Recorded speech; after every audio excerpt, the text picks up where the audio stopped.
जय श्री राधे महाराज जी, आपके चरणों में दंडवत प्रणाम। गुरुदेव, अधिक समय तक प्रभु का ध्यान करने पर सिर में दर्द बढ़ने लगता है। ऐसे समय में कई बार जंडू बाम लगाकर सिर दर्द को शांत करने का प्रयत्न करता हूँ। ब्रह्मचर्य की कमी इसका प्रधान कारण है। ब्रह्मचर्य की कमी, तभी हम कहते हैं ध्यान वगैरह कहाँ। अच्छा, ध्यान में तो उल्टा होना चाहिए, अश्रु आने चाहिए, पुलकित होना चाहिए, गदगद कंठ नयन बहा नहीं रहा। दंपति रस रहे भीन, प्रिया प्रीतम का रूप का ध्यान कर रहे हैं या सिया राम जी का ध्यान कर रहे हैं, किसी का भी ध्यान कर रहे हैं, तो थोड़ी झांकी आने पर एकदम रो ना आए, शरीर की शुद्ध भूल जाए। सर दर्द काहे को? सर दर्द तो प्रपंच चिंतन में होता है, भगवत ध्यान में तो एकदम निर्मलता आती। तो अभी क्या है, हमारे अंग कमजोर हो गए। जैसे हमारे को स्मृति शक्ति चाहिए, हम आज्ञा चक्र पर एकदम ध्यान करें तो दर्द उत्पन्न हो जाता है, इसलिए कि हमने ब्रह्मचर्य को कहीं समय तक 3 घंटे तक लगातार करने पर होता है। 24 घंटे बच्चा ध्यान हो तो कोई फर्क नहीं पड़ेगा। पूरी रात ध्यान होता है, पूरे दिन ध्यान। और सही पूछो तो ध्यान से छूटा कब? उठते बैठते चलते फिरते खाते पीते सोते जागते हर समय वहीं रह जाता है, इसी को ध्यान कहते हैं। पिय मूर्ति नयनन वसय तेहि रस रहाय समाय, ये लक्षण सुनि प्रेम के और न कछु सुहाय, और न कछु सुहाय। फिर अपने रसमातो कुटुम देह ते जाय, छूट सब ही विधि नातो। ओ रूप छके घूमत रहे, तन को तनिक न भान, नारायण दृग जल भाई हाय प्रेम। अभी सही कनेक्शन नहीं हुआ। ब्रह्मचर्य पर थोड़ा ध्यान दो, क्योंकि आप हमें लगता है विरक्त भाव में हो। विरक्त भाव में, हाँ, तो ब्रह्मचर्य पर ध्यान दो। और नासाग्र दृष्टि पहले रखना सीखो। करते हो नासाग्र दृष्टि? जी, अंदर भ्रकुटी के मध्य भ्रकुटी के मध्य ध्यान रखते। यहाँ पहले नहीं, वो पहले हम क्या करें, पहले नासाग्र दृष्टि सीखो, करो। हाँ, अब जब यहां दृष्टि रखोगे तो जोर यहां लगेगा आज्ञा चक्र पे, और इसे बर्दाश्त करो। और यहां लिखो, अपने इष्ट का नाम लिखो। लिखा? आंख मुंदनी नहीं बच्चा, आंख मुंदनी नहीं है, अर्ध निमीलित ऐसे, पलक नहीं झपकनी, नासाग्र दृष्टि रखनी है। और यही हम लिख रहे हैं नाम, और इसी को हम देख रहे हैं, इसी को पढ़ रहे हैं। इससे क्या होगा कि आपका आज्ञा चक्र बलवान हो जाएगा, एकाग्रता बलवान हो जाएगी। और ब्रह्मचर्य सिर्फ, कोई अन्य दोष? मोबाइल रखते हो? जी, बहुत बड़ा, मतलब ये मोबाइल बहुत बड़ा दोष है, बहुत बड़ा दोष है, क्योंकि इसमें हम सब कुछ देख सकते हैं। और जब हमारा एकांत में मन चंचल होता है तो एक बार राउंड मारता है। अब वो पहले है कि अपने पास कोई सामग्री है नहीं, तो राउंड मारा, फिर राधे श्याम सीताराम कह के उसको रोक लिया। अब मोबाइल है, तो बच्चा इसमें तो बहुत है कंट्रोल रखना पड़ेगा। मोबाइल, और आप उस पास में, आपके पास पूरा इतिहास रखा है, विश्व का पूरा इतिहास है, जो चाहो खोल के देख लो। तो हमें लगता है बच्चा ध्यान से जाने के पहले ध्यान के विक्षेप पर ध्यान दो। ये बहुत बड़ा विक्षेप है, आवरण मल विक्षेप, ये ध्यान की बाधाएं हैं। विक्षेप जो है ये बार बार मोबाइल, और संपर्क सूत्र भी होंगे जी, है ना, तो ये बहुत खतरनाक। बहुत, हमें आज तक हमें मोबाइल चलाना नहीं आता, और हम इससे ऐसे डरते जैसे करिया सांप से डरे। रे भैया, तो पहली बात तो मोबाइल से उतना ही प्रयोग करो जितनी अत्यंत आवश्यकता है। इससे अच्छी भी बात है कि आप सत्संग सुन सकते हो, आप आवश्यक सूचना दे सकते हो, इससे अच्छी भी बात है। तो गुण दोष में पूरी सृष्टि रची गई है, उसका गुण ग्रहण कर ले, दोष का त्याग कर दे। हमें लगता है अपने काम करने के बाद इसको स्विच ऑफ करके रख देना चाहिए नियम पूर्वक। एकांत में तो कभी खोलना ही नहीं चाहिए। साधक को मतलब है बहुत कठिन।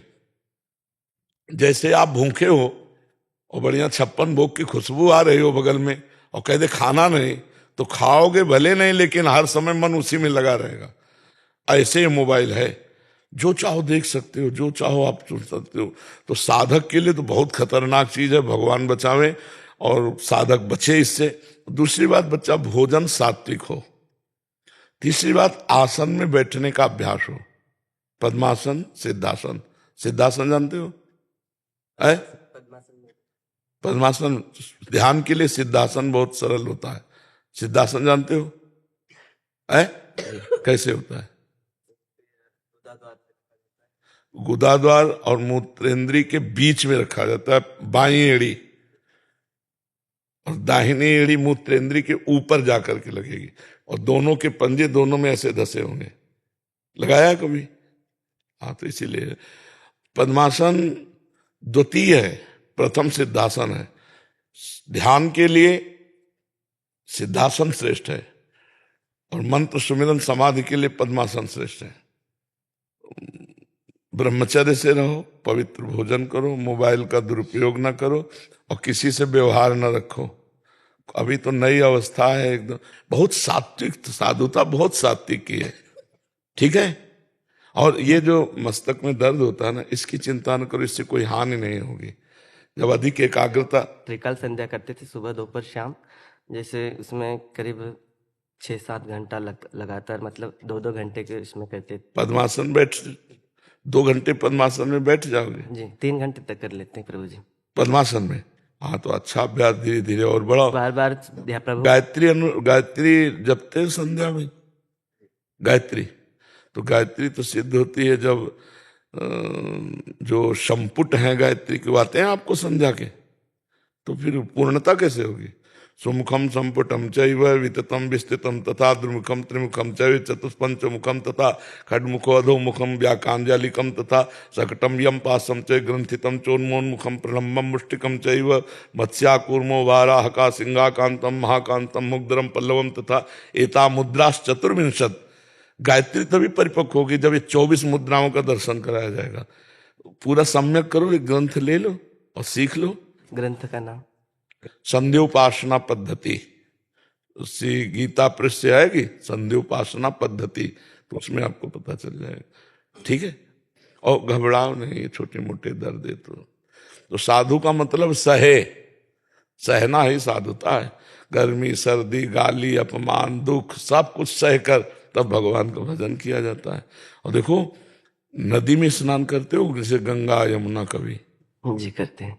अगर नजदीक हो तो रोज स्नान करा? नजदीक तो नहीं है। अच्छा, तो अमावस पूर्णिमा तो चले जाया करो। कोई सरोवर, कोई झील, कोई नदी, खुले जल में स्नान करने से साधु को बल मिलता है, अध्यात्म बल की पुष्टता होती है, जैसे गंगा यमुना है। मात्रा स्पर्शास्तु कौन्ते शीतोष्ण सुख दुखदा आगमा पाइनो नित्यास्तास्तितिक्षस्व भारत। गर्मी सर्दी अनुकूलता प्रतिकूलता सब चीज है, सब कुछ सहे और कुछ न कहे, न भगवान से न किसी से, कभी किसी से मंगबो भलो न बाप सो जो प्रभु राखे टेक। भगवान का भरोसा। जवान हो इसलिए तो थोड़ा हम कठिन बात कह रहे हैं। गर्मी सर्दी अभी आगे चलकर सिद्ध हो जाओगे, और अगर अभी राजकुमार जैसा जीवन व्यतीत करोगे तो फिर वो वस्तु नहीं मिलेगी। गर्मी सर्दी मान अपमान दुख सुख, और ज्यादा शीशा मत देखो। फौरन तिलक लगाया अंगुली से और बस ऐसे, ये वृंदावन में आकर के हम ये चंदन तिलक लगाने, तो गंगा जी की बालू हर हर महादेव, सीधे ऐसे कभी मुख नहीं देखा, और एक अचला, और जैसे ऐसे सर्दी पर कभी कंबल नहीं, कभी स्वेटर नहीं, कभी शॉल नहीं, कभी टोपा नहीं, नंगे पैर।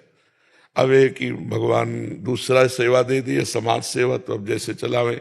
नहीं तो पहले अपना कल्याण करे, फिर जग का कल्याण स्वयं होगा। पहले अपना कल्याण कर ले, पहले अपना ज्ञान दूर कर ले, फिर दूसरों का ज्ञान दूर। बहुत अच्छे सौभाग्यशाली हो जो भगवान के मार्ग में चल रहे हो, और बढ़िया आसपास छेद बंद कर लो और अच्छे महात्मा बनो, ठीक है।